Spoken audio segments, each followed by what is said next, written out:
마태복음 5장 1절로 12절 말씀입니다. 다 찾으신 줄로 알고 한 절씩 교독합니다. 예수께서 무리를 보시고 산에 올라가 앉으시니 제자들이 나온지라. 심령이 가난한 자는 복이 있나니 천국이 그들의 것이며 온유한 자는 복이 있나니 그들이 땅을 기업으로 받을 것이며 긍휼히 여기는 자는 복이 있나니 그들이 긍휼히 여김을 받을 것이며 화평하게 하는 자는 복이 있나니 그들이 하나님의 아들이라 일컬음을 받을 것이며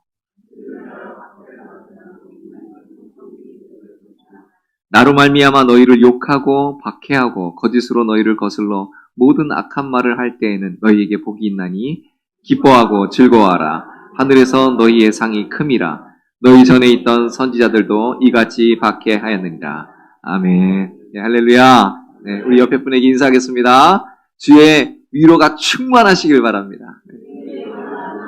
아멘, 아멘, 아멘. 네, 감사합니다. 네. 아멘, 감사합니다. 어떤 목사님이요, 미국 그 조지아주의 어느 조그만 도시를 기차를 타고 지나가고 있었대요. 근데 거기를 지나가는데 이렇게 써 있었대요. 어느 수선집 간판인데, 슬픔에 잠긴 마음을 제외한 모든 것을 고칠 수 있어요. 하이, 참. 슬픔에 잠긴 마음을 제외한 모든 걸 고칠 수 있다. 야, 대단하죠.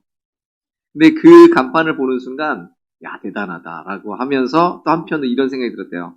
슬픔에 잠긴 사람들을 치료할 방법이 없는가? 정말 있다고 하는데 과연 있는가? 이런 생각들이 막 들더랍니다.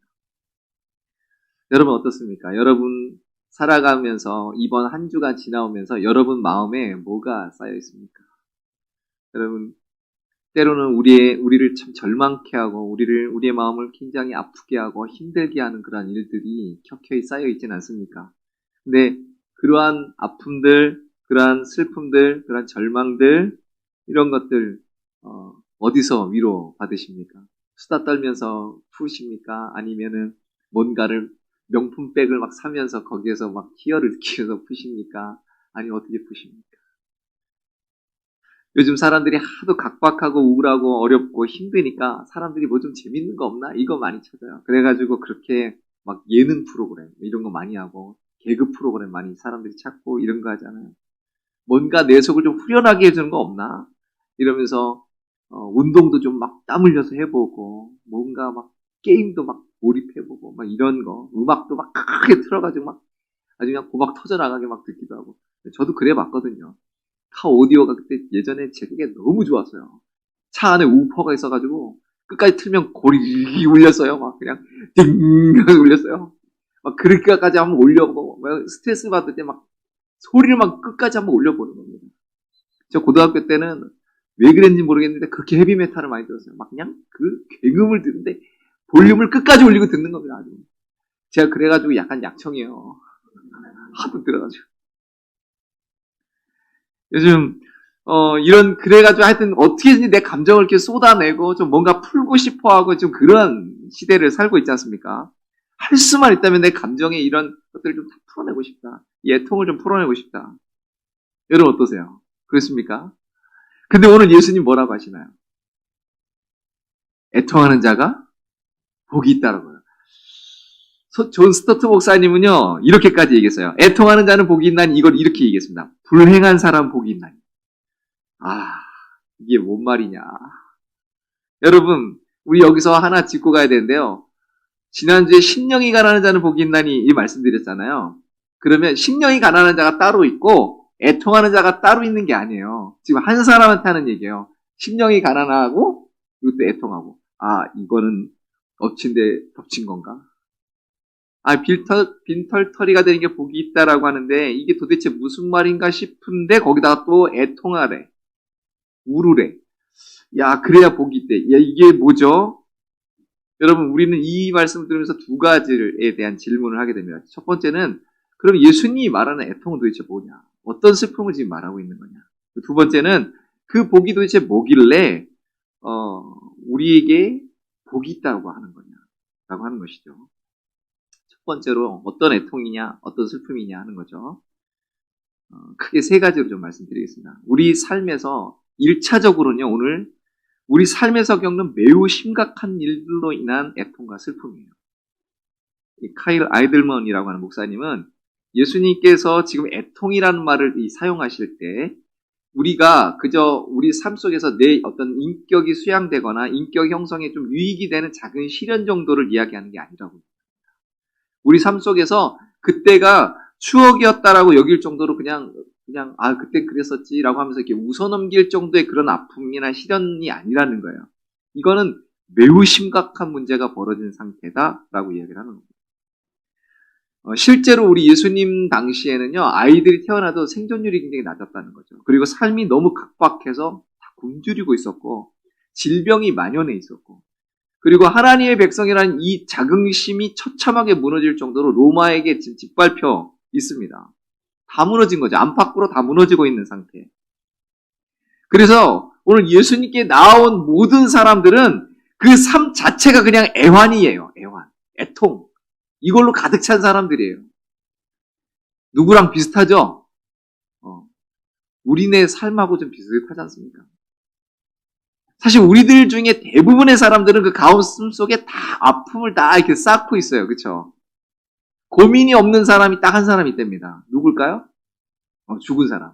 죽은 사람 외에는 고민이 없는 사람이 없대요. 다 아프고 슬프고 이 마음이 갈갈이 찍히고 사실 우리 마음속에는 남몰래 흐리는 눈물로 지금 가득 차 있잖아요.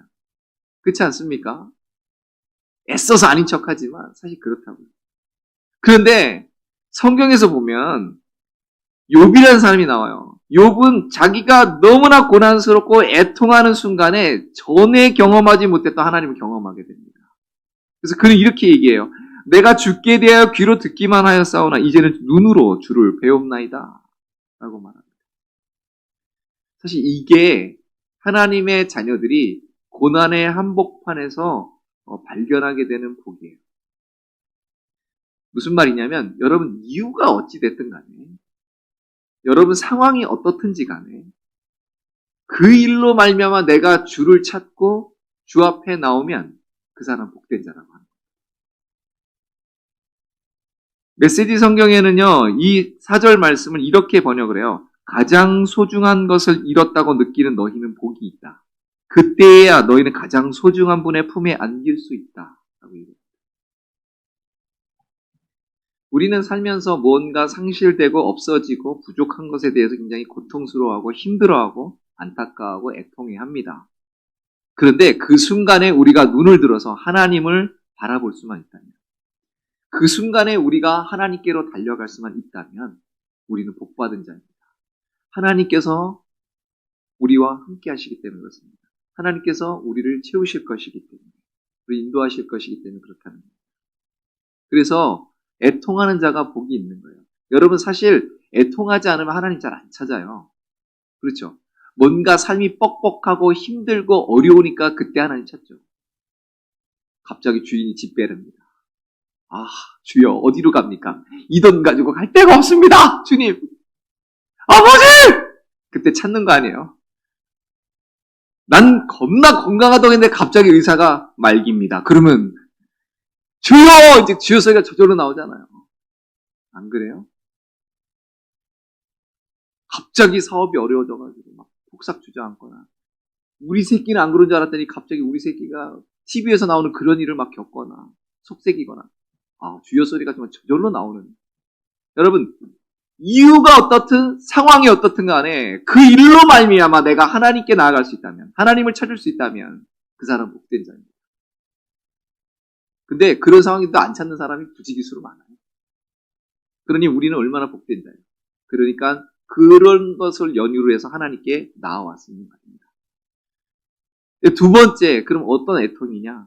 근데 오늘 예수님께서 이 산상수훈에서 말씀하시는 애통은 이런 삶의 애환을 물론 말씀하는 것도 있지만 그런 삶의 애환을 넘어가는 그러한 애통이에요.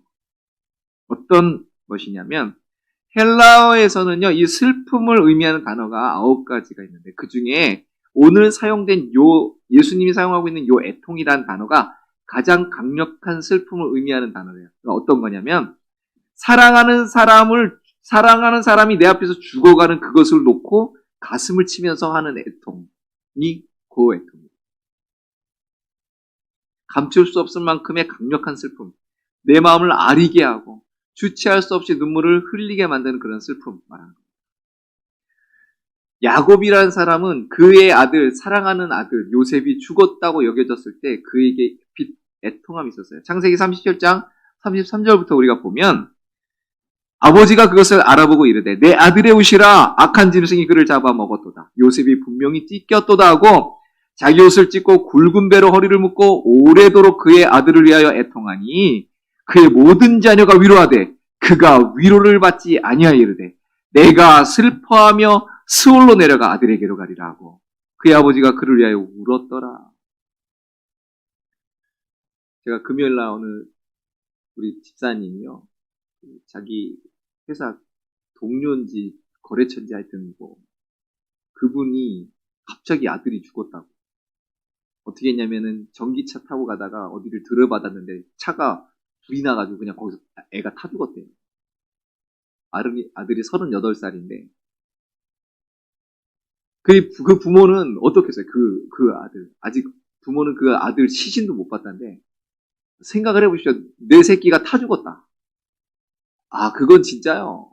뭐 어떻게 표현이 안 되잖아요. 사실 그 슬픔 어떻게 표현해요, 그거를. 여러분, 바로 그 애통, 그 비애, 오늘 예수님이 말하는 그 애통의 정도가 바로 그런 거예요. 그거.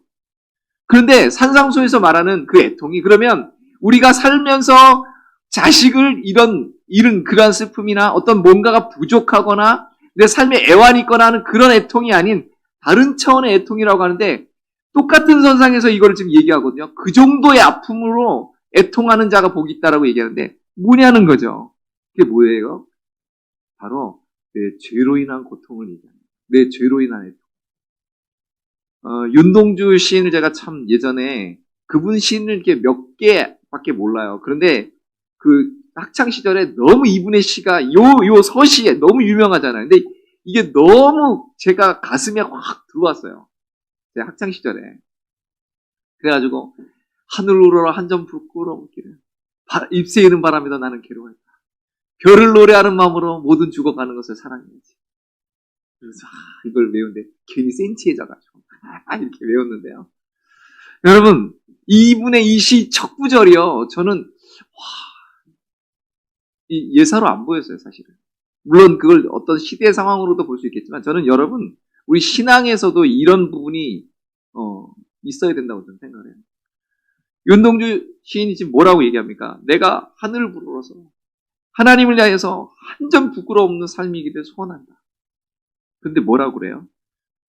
마음은 소원인데 내 몸이 그렇게 안 사라진다는 거예요. 내 삶이 나를 그렇게 놔두질 않는다는 거예요. 그래서 내 마음이 흔들렸다는 겁니다. 잎새이는 바람에 흔들렸다. 남들은 모르지만 내 양심 저 깊은 곳에서만 느낄 수 있는 그 바람을 내가 느꼈다. 그리고 그게 흔들렸다. 남들은 모르지만 정말 그것 때문에 내가 괴로워한다. 남들 보기에는 괜찮지만 실제로는 내 삶 속에서 하나님하고 관계가 끊어져가지고 정말 그 관계적인 문제가 생겨서 너무 슬프고 애통하고 울고 다시 회복하고자 하는 그런 몸부림. 여러분 시편 6편 6절에 보니까 이렇게 되어 있습니다. 내가 탄식함으로 피곤하여 밤마다 눈물로 내 침상을 띄우며 내 요를 적시나이다. 바로 요 애통. 하나님은 우리에게 이런 애통을 갖기를 원하죠. 다윗은 하나님 앞에 범죄해서 그 영혼이 얼마나 큰 두려움과 떨림이 있었는지 그 앞에서 이렇게 기도합니다. 아까 읽었던 6편인데요. 그 앞에 2절 3절이 이렇게 돼 있어요. 여호와여, 우리 같이 읽어볼까요? 시작. 여호와여 내가 수척하였사오니 내게 은혜를 베푸소서. 여호와여 나의 뼈가 떨리오니 나를 고치소서. 나의 영혼도 매우 떨리나이다. 여호와여 어느 때까지니까? 여러분 자기 죄로 인해서 두려움이 오는데 어느 정도로 두렵냐면 뼈가 떨린대요. 여러분 우리 이 정도로 한번 회개해 보셨나요? 하나님 앞에?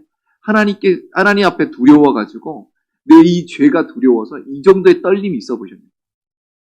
이건 영적으로 굉장히 하나님 앞에 예민한 사람들이 할 수 있는 거예요. 다윗이 비록 쓰러지고 넘어지고 죄를 졌지만 그럼에도 불구하고 그는 어떻게든지 하나님 앞에 서 있으려고 하는 그 사람의 모습인 거예요. 영혼이 떨렸대요. 여러분, 그 영혼이 꼭 지옥으로 들어가는 것 같이 그런 느꼈다는 거예요. 얼마나 두렵겠습니까? 근데 이래서 하나님께 나오는 자는 복이다. 오늘날 우리가 하나님의 은혜를 너무 부각시키다 보니까 때로는 이 죄에 대해서 너무 좀 이게 쉽게 우리가 생각하는 경우들이 너무 많아요. 근데 우리는요, 우리 자신의 그 죄에 대해서 아무리 슬퍼해도 지나치지 않습니다. 하나님의 뜻대로라는 근심을 우리는 해야 돼요. 사도 바울이요, 어느 정도로 자기의 그 영혼에 대한 그런 죄에 대한 애통함이 있었냐면 로마서 7장 24절을 보면 나옵니다. 같이 읽어볼게요. 시작. 오호라 나는 곤고한 사람이로다. 이 사망의 몸에서 누가 나를 건져내랴. 아멘. 여러분 이 말씀 들을 때 어떤 느낌이 드세요? 그냥 뭐 그랬나 보다 그러죠. 제가 이것이 뭔지를 알려드릴게요. 요 사망의 몸이 이게 뭐냐면요. 당시 로마 군인들의 고문 방법이었답니다. 죽은 지 한 6개월쯤 되면요. 시체가 막 거기 막 썩어가지고 냄새 엄청 나면서 막 구더기가 더글더글더글한 게 있대요. 이걸 산 사람하고 이렇게 붙여놓는 거예요. 몸을 묶어가지고. 그러면 어떻겠어요? 차라리 죽여줘. 차라리 죽여줘가 되는 거예요, 여러분. 근데 이거를 로마 군데군데 다 그렇게 해놨다는 거예요. 니들 까불면, 로마에 대적하면 요렇게 만든다? 그거 보고서 감히 대적할 마음이 생각날까요? 안 나죠. 여러분, 그런데 그 모습을 보면서 사도 바울은 참 영적이야. 그 모습을 보면서 자기 죄를 본 거예요. 야, 내가 마음으로는 하나님 뜻을 찾고 하나님 뜻대로 하고 싶은데 꼭 저렇게 시체 6개월 된 시체 막 드글드글한 시체를 나한테 이게 묶어놓은 것처럼 끔찍하고 너무너무 두렵고 막 섬찟한 이런 것 같은 이 죄가 나하고 이게 붙어있네. 이걸 느낀 거예요. 이런 애통이 있는 거예요. 나 좀 살려줘! 제발 좀. 나 좀 살려줘! 이런 애통이 지금 사도 바울에 있는 거예요. 느껴지세요? 이제 이 말이 이제 느껴지세요? 어느 날 사도가 그걸 본 거예요. 그러면서 오라 나는 공부한 사람이다 이러고 애통하는 거예요. 여러분 근데 그렇게 애통하는 사람이 어떻다고요? 복이 있다. 그런 사람에게 주어지는 게 8장인 거예요. 로마서 8장. 여러분 데이비드 브레이너라고 하는 그 선교사님이 있는데 그분이 1740년 10월 18일 날 이런 일기를 썼습니다. 아침 경건 시간에 내 영혼은 완전히 녹아버렸으며 나의 엄청난 죄성과 비열함으로 인해 통렬하게 애통했다. 여러분 이분이요 무슨 죄를 엄청나게 진 사람이 아니에요. 얼마나 경건한 사람이었는지 몰라요. 그럼에도 불구하고 하나님 앞에 나아갔는데 이 사도 바울의 이 고백을 자기가 지금 하고 있는 겁니다. 내가 아무리 해도 하나님 앞에서 내가 이런 존재다. 여러분 우리가 예수 그리스도로 말미암아 내 죄가 용서함 받았다. 모든 죄를 사함 받았다라고 하는 것이 그러니까 이제 죄는 나하고 전혀 상관이 없다라고 하는 말일 수도 있지만요. 그런데 이것 때문에 우리가 잘못하면 경건한 겁니다.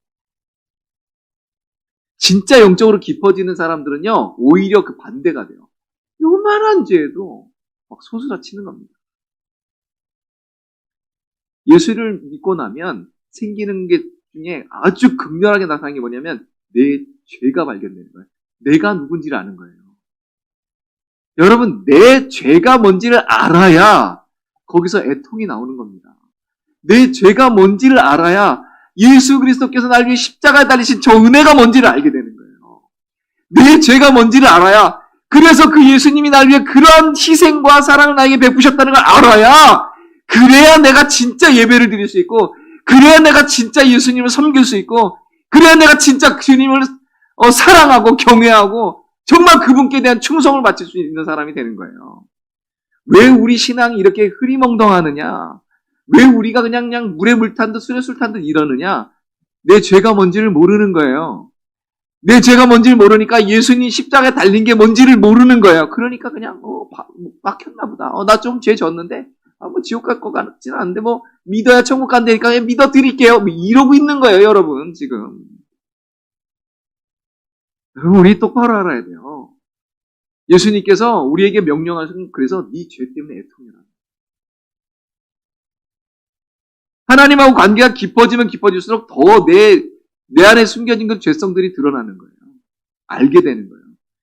그렇게 하시면서 나를 점점 더 거룩하게 만드는 거예요. 성화의 과정으로 나를 이끌어 가시는 거예요. 우리가 회복해야 될 게 바로 이거예요. 하나님과 왜 동행이 안 되는 줄 아십니까? 요게 회복이 안 되는 거예요. 그러니까 동행이 안 돼요. 우리 내면을 한번 들여다보기를 원해요.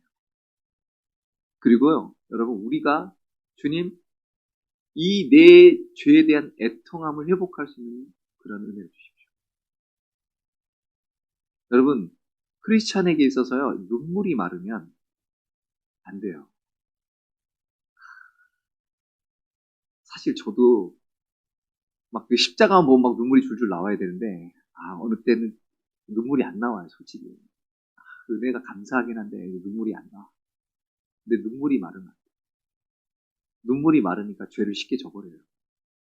눈물이 마르니까 감사가 없어지더라고요. 눈물이 마르니까 충성도 싹 옅어져 버리더라고요.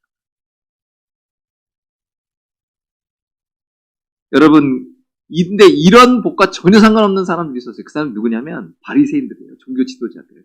그들은 자기가 잘난 줄 알고 자기가 의로운 줄 알았어요. 그러니까 이들에게는 애통함이 아니라 자랑함만 있었어요. 교만했다고요. 예수님께서 뭐라고 하세요? 이 독사의 새끼들이라고 얘기하잖아요. 주님께 이런 평가를 받는 자는요, 복 없는 자 중에 복 없는 자인 거예요. 여러분, 우리는 어디 있습니까? 우리는 지금 어디에 위치해 있어요? 그것과 그거 한 중간쯤 있습니까? 아니면 저쪽입니까? 이쪽입니까? 어디에요? 우리에게 내 죄로 인한 이 애통함을 회복할 수 있는 은혜가 있기를 바랍니다. 세 번째로는요, 내 죄 정도가 아니라 이제는 남의 죽어가는 모습을 보고도 애통함이 있어요. 나라와 민족을 위해서, 다른 이들의 그 죄를 위해서 애통함이 우리에게도 있어요. 여러분, 이 시대를 보십시오. 이 나라를 보십시오. 오늘 우리 집사님, 백집사님 기도하셨지만 정말 이 앞뒤를 봐도 이게 소망이 안 보이거든요. 너무 안타깝잖아요. 여러분, 우리 자녀 세대들이 지금 이 세대에 이 휩쓸려가지고요. 이게 정신이 없어요.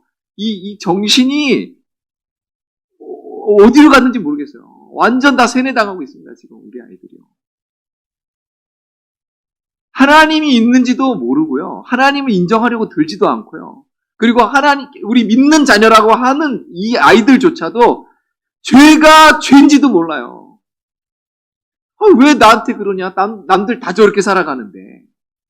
얘네들이 계속 접하고 있는 유튜브나 어떤 매스미디어나 이런 매스미디어나 책이나 이런 거 한번 보십시오. 왜 요즘요, 여러분 드라마 한번 보십시오. 그럼 거기에 기본적으로 담긴 문화 코드가 뭐냐면 동성애예요. 그러니까 동성애를 막 나쁘게 이렇게 막 나쁜 게 아니라 이건 괜찮은 거야. 그 사람의 성향이야. 이거는 그냥 이 사람들도 용납해줘야 돼. 받아줘야 돼. 이렇게 가면서 막 가는데 여러분 그 정도가 아니잖아요. 이제는 아예 그냥 차별금지법 만들어가지고 이런 거 그냥 다 해야 된다라고 그런 식으로 막 흘러가잖아요, 지금. 그래가지고 성 정체성을 자기가 마음대로 결정하려나? 31가지래요, 여러분. 성 정체성입니다. 아마 그 얘기하는 사람도 자기가 지금 무슨 얘기하는지 모를 거야. 저는요, 사단한테 완전히 씌었다고 생각을 해요. 완전 다 무너뜨리는. 우리 예수님께서는요, 그래서 죄 가운데 빠져있는 이 사람들, 이 심판과 죽을 향해서 달려가고 있는, 그 뒤에 기다리고 있는 그 참혹한 결과를 내다보시면서 아파하셨어요. 자신을 영접하지 않는 이 자들, 회개하지 않는 자들 향해서 우셨어요. 여러분 성경에 보면 예수님이 웃었다는 얘기 있습니까? 예수님 웃었다는 얘기 없어요. 근데 울었다는 얘기 많이 나와요. 왜 그럴까요? 그만큼 이 땅이 울 일이 많다는 얘기예요. 예수님은요, 십자가를 지고 올라가는 중에 예수님을 쫓아오는 그 여인들을 향해서 날 위해 울지 마라. 너희와 너희 자녀들 위해 울라라고 얘기하셔요. 이 시대가 너무 혼탁하거든요. 지금 갈피를 못 잡아요. 어디로 가야 될지 몰라요. 온갖 잡스러운 사상과 이 문화가 막 쓰나미처럼 막 밀려와가지고요. 우리의 생각과 가치를 다 사로잡아 버렸어요. 그래가지고 이제는 성경이 그게 죄다라고 아무리 얘기해줘도요. 그게 뭔 죄야? 라고 얘기하고요. 아무리 큰 죄라고 얘기해줘도요. 받아들이려고 하지 않아요. 여러분. 그러니까 이제 죄를 죄로 여기지 않는 시대가 돼버렸어요. 여러분, 그건 저주예요. 여러분, 회개할 수 있는 건 은혜입니다, 여러분. 회개해야 용서를 받죠. 근데 죄를 죄로 여기지 않으니까 회개를 안 해. 그러면 어떻게 해요? 자기 죄 가운데 빠져서 그냥 가는 거예요, 여러분. 영원한 지옥으로요. 여러분, 이 저주예요, 이거는. 사단이 지금 그렇게 지금 파고들고 있는 거라니까요, 우리한테요.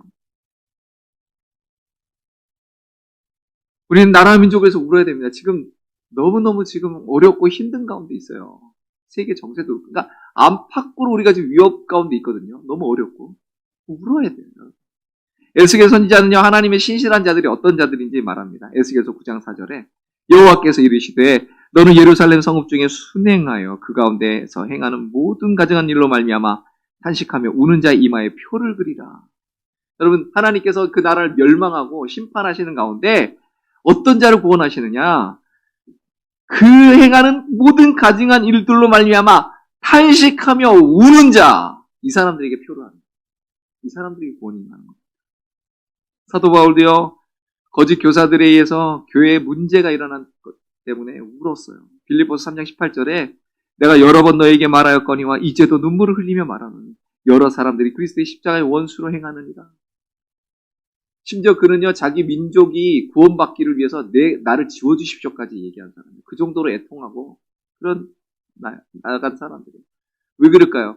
주의 은혜를 맛본 자들, 하나님의 긍휼을 맛본 자들은요, 우리 예수 그리스도만이 유일한 길이요 진리요 생명 되시는 걸 알기 때문에 그렇습니다. 그래서 그 가운데 들어간 자가 보니까 멸망으로 달려가고 있는 거예요. 누가 안 말리겠어요? 저기 벼랑 끝으로 달려가서 떨어지려고 하는 애를 어느 누가 안 잡겠냐고요. 그래 떨어져 죽어라. 누가 그러겠어요? 잡지. 불구덩이 속으로 달려가고 있는데 누가. 여러분, 우리가 전도하는 이유가 그거예요. 전도하는 이유가 그거라고요. 우리는 전도를 해서 사람을 많이 모아야 되는 것에 대한 이런 거 있는데, 물론 하나님께서는요, 초대교회에 그런 일이 벌어졌어요. 날마다 구원받는 숫자를 더하게 하신 일이 벌어졌어요. 저는 우리 교회가 그런 일이 있기를 분명히 기도하고 바랍니다. 그런데 그것 자체가 목적이 되면 안 돼요. 사람 모으는 것 자체가 목적이 되면 안 돼요. 이들에게 내가 가진 생명을 나눠주기를 소원해서 복음을 전하셔야 돼요. 여러분, 전도하라는데 부담스러운 게 아니라 내 생명을 나눠주는, 나에게 주신 생명을 내가 전하고 나누는 그 일을 내가 안 하고 있는 거예요. 그러니까 여러분 하셔야 돼요. 숙제를 드릴게요. 이번 한 주간 동안 단 한 명에게라도 나에게 주신 그 생명을 나눌 수 있게 되기를 바랍니다. 여러분, 그게 여러분의 사명이에요. 살아가는 게 사명이라니까요. 여러분의 직장 가운데서 그렇게 하셔야하고요. 여러분 지금 어디 속해 있습니까? 나는 정말 나라와 민족을 위해서 기도하고 울고 있습니까? 죽어가는 사람들을 향해서 정말 울고 있습니까? 여러분, 예레미야의 그 마음 우리도 갖기 바라요. 예레미야가 9장 1절에 보니까 어찌하면 내 머리는 물이 되고 내 눈은 눈물의 근원이 됐고 죽임을 당한 딸 내 백성을 위하여 주야로 울리로다라고 얘기했어요. 그 마음이 우리에게 있기를 소원합니다. 그러면 이러한 애통한 자들에게 주시는 약속이 뭐예요? 그게 하나님의 위로예요. 여러분, 그게 우리에게 주는 두 번째. 어떻게 애통하는 자에게 애통하는 자가 복이 될 수 있느냐 하는 답이 그거예요. 위로. 여러분, 위로라는 말이 뭔지 아십니까? 여러분, 하나님께서는 이사야 40장에 이렇게 말씀하세요. 너희 하나님이 이르시되 너희는 위로하라, 내 백성을 위로하라, 이렇게 말씀하세요. 우리 하나님 위로하기를 원하시는 하나님이세요. 그래서 장차 메시아를 보낼 텐데, 이사야서 61장 보면 메시아의 하는 사역 가운데 하나가 뭐냐면요, 마음이 상한 자를 고치는 거예요. 위로하시는 사역이란 말이에요. 그래서 누가복음에 오면 그 이스라엘의 위로를 오랫동안 고대하고 기다렸다고 얘기해요. 여러분, 위로라는 말은 이 단어가 합성된 겁니다. 옆에라는 말과 부르다라는 말을 합성이에요. 그게 위로예요. 다시 말하면 내 옆으로 끌어와서 불러서 끌어와가지고 내 옆에 있는 거. 이게 위로예요. 하나님은 우리에게 죄를 보여주시고 우리에게 애통케 하신 후에 하나님 곁으로 우리를 끌어오시고 우리를 위로하시고. 여러분, 저는 이걸 볼 때 한 사람이 떠올라요. 누군지 아세요? 베드로. 여러분, 베드로는 어때요? 자기가 내가 죽는 데까지 주님 따라가겠습니다. 호언장담했습니다. 결과는요? 결과는 어땠어요? 결과는 어땠습니까? 다른 제자는 그냥 도망가고 끝났는데 베드로는 예수님을 부인하고 저주하면서 모른다 그랬어요. 차라리 하지나 말 거야. 차라리 가만히 있으면 중간에 나가지. 그죠? 그러고 났더니 베드로가 네가 3번 나를 부인하리라 하심이 생각나서 밖에 나가서 심히 통곡하니라 그랬습니다. 이거는 이제 돌이킬 수 없어요. 여러분, 실수라는 것도요, 해도 괜찮은 게 있고요, 하면 안 되는 게 있어요. 그렇죠? 어떤 실수는 이건 돌이킬 수 없는 강을 건너게 되는 경우도 있다고요. 오늘 베드로가 그걸 한 거예요. 그러니까 어때요? 나는 이제 끝났다. 나는 이제 안 된다. 그리고 그냥 고향으로 돌아갔어요. 고기 잡으러 갔어요. 그런데 예수님이 부활하신 다음 베드로 찾아갑니다. 그러면서 예수님 요한복음 21장 12절 이런 말씀하세요. 같이 읽어봐요. 시작. 예수께서 이르시되 와서 조반을 먹으라 하시니. 여러분, 예수님 이래요. 베드로 보고 아침 먹자. 여러분, 이 아침 먹자라는 게 무슨 의미냐면요. 당시 유대 사회에서는요, 이 식사를 같이 한다는 의미는 너와 나의 친분을 말해요. 그리고 종교적인 용납을 말하는 겁니다. 상실되었던 자격을 회복시킴을 말합니다. 그래서 다윗이 사울의 손자 요나단의 아들 무비보셋을 찾아라. 그래가지고 찾아서 죽이려고 그러는 게 아니라 내가 너의 아버지하고 약속한 게 있어서 내가 이제 너를 모든 걸 회복시켜줄게 하고서 땅이고 뭐고 다 회복시켜줍니다. 그리고 너는 이제부터 왕자의 하나같이 내 상에서 먹어. 그래가지고 다윗 왕의 상에서 같이 먹었다니까요. 이게 회복이에요. 이게 같이 밥 먹는다는 의미예요. 예수님께서 베드로를 부르신 게 바로 그런 의미라고요. 그런데 예수님이 밥만 먹고 이렇게 해서 끝나면 좋겠는데 하필이면 이걸 물어. 베드로야, 네가 나를 사랑하느냐? 이거 뭐라고 말해야 돼, 이거. 이거 어떻게 말해야 돼? 이거 참 입이 떨어지면 여러분 뭐라고 그러겠어요? 예수님 만약에 그렇게 물으면 얼굴에 철판 딱 깔고 주님 사랑합니다 이럴 거예요? 야, 이게 진짜 얼굴에 갖다 대놓고 이건 말 못하는 거예요. 이거 말 어떻게 이거. 그런데 유구무원이잖아요. 근데 어찌어찌 해서 하여튼 물었으니까 대답은 하는 거예요. 내가 지금 겨우 한다는 얘기가 이거예요. 주님, 제가 주님 사랑하는 줄을 주께서 아십니다. 이렇게 하는 거죠. 근데 그냥 한 번만 물으면 좋잖아. 이거 3번이나 묻네. 곤란스럽게. 죽을 맛인 거죠. 그래가지고 요한복음 21장 17절에 이렇게 말합니다. 같이 읽죠. 시작. 3번째 이르시되 요한의 아들 시몬아 내가 나를 사랑하느냐 하시니 주께서 3번째 내가 나를 사랑하느냐 하심으로 베드로가 근심하여 이르되 주님 모든 것을 아시오매 내가 주님을 사랑하는 줄을 주께서 아시나이다. 예수께서 이르시되 내 양을 먹이라. 베드로는 지금 애통하고 있는 거예요. 속으로요. 그리고 그 애통하는 베드로를 주님이 위로하십니다. 위로하시면서 어떻게 해요? 내 양 먹여라. 사명까지 회복시키시는 겁니다. 바울은 이걸 알아요. 그래서 고린도후서 1장에 이렇게 말합니다. 이것도 같이 읽어보죠. 시작. 찬송하리로다. 그는 우리 주 예수 그리스도의 하나님이시요 자비의 아버지시요 모든 위로의 하나님이시며 우리의 모든 환난 중에서 우리를 위로하사 우리로 하여금 하나님께 받는 위로로서 모든 환난 중에 있는 자들을 능히 위로하게 하시는 이시로다. 그리스도의 고난이 우리에게 넘친 것 같이 우리가 받는 위로도 그리스도로 말미암아 넘치는도다. 아멘. 여러분, 왜 산상수훈의 2번째 복을 얘기하는데 애통하는 자를 얘기하셨을까요?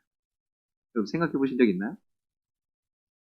왜 2번째에다가 애통하는 자를 넣으셨을까요? 여러분, 심령이 가난해져서 하나님의 아무것도 소환할 수 없는 자가 그 다음에 받아야 되는 게 뭐냐면요. 하나님의 위로예요. 하나님의 위로. 심령이 가난해진 자가 자기의 죄를 애통하며 하나님 앞에 나아가서 하나님의 위로로 채움받아야 돼요. 그래야 하나님의 사람으로 살아갈 수 있어요. 그래야 우리가 하나님의 뜻을 따라 나아갈 수 있게 되는 거예요. 여러분, 지금 고난 중에 혹시 계신 분 있습니까? 주님의 위로를 맛보시기 바라요. 풍랑 가운데 어찌할 바를 모르는 제자들에게 예수님이 나타나서 이렇게 얘기해요. 예수께서 즉시 이르되 안심하라, 나니 두려워하지 마. 바다에 던져라, 이거부터 해야 되는데 그게 아니라 먼저 하는 게 제자들 안심해, 얘들아 안심해라. 이거부터 하시는 거예요. 이게 주님의 위로거든요. 여러분, 나의 고난이, 나의 아픔이, 나의 고통이, 나의 두려움이, 나의 좌절이, 나의 실패가 오히려 주께 나아가는 징검다리가 되시길 주님의 이름으로 축복합니다.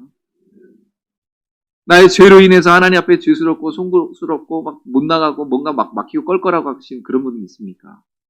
주께 나아가십시오. 회개하십시오. 그러면 주님께서 위로하십니다. 우리 중풍병 걸려서 그 사람 평생 아마 손가락질 당하고 죄인이라 얘기하고 하나님 앞에 면목 없었던 그 사람, 주 앞에 달아내렸을 때 예수께서 그들의 믿음을 보시고 중풍병자에게 이르시되 작은 자야 내 죄사함을 받았느니라 라고 말씀하십니다. 주의 위로죠. 나라 민족의 아픔을 가슴에 품고 다른 사람들의 그 지옥으로 달려가는 그것을 내 아픔으로 알고 고통으로 알고 울며 나아갔던 사람. 여러분, 하나님 앞에서 그렇게 나라와 민족의 죄를 품고 기도했던 느헤미야를 통해서, 에스라를 통해서 성벽을 회복하고 성전을 짓게 하시고 다시 회복의 은혜를 맛보게 하셨어요. 여러분, 다윗이 이런 얘기를 합니다. 우리 같이 한번 읽어볼게요. 다윗 시편 56편 8절인데요. 나의 눈물을 주의 병에 담으소서. 여러분, 우리가 눈물이 마르면 안 돼요. 이 애통이 마르면 안 됩니다. 그렇게 우리의 눈물이 하나님 앞에 쌓일 때 하나님께서 우리를 불쌍히 여겨주시고 그럴 때 우리가 회복되는 은혜가 있는 거예요. 주님은 모든 위로의 주님이십니다.